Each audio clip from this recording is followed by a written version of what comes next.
بسم الله الرحمن الرحيم. إذا السماء انشقت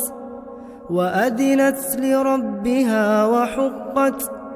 وإذا الأرض مدت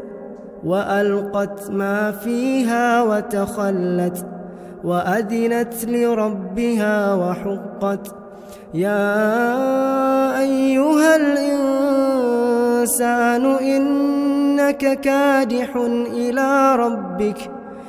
إنك كادح إلى ربك كدحا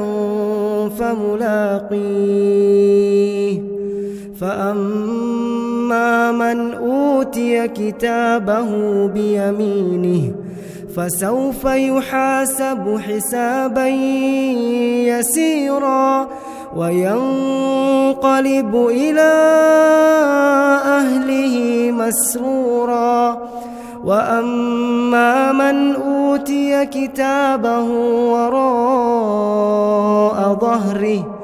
فسوف يدعو ثبورا ويصلى سعيرا إنه كان في أهله مسرورا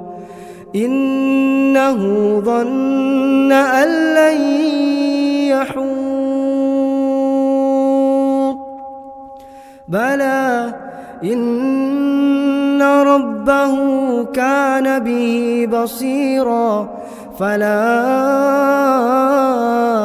أقسم بالشفق والليل وما وسق والقمر إذا اتسق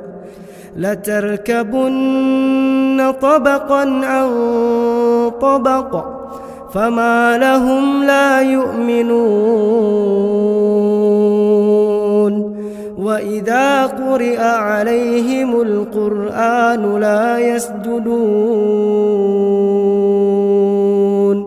بل الذين كفروا يكذبون